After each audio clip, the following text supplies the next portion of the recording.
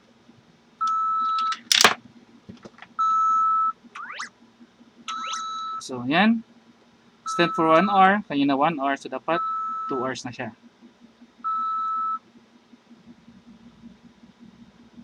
Yan. Ayan na siya.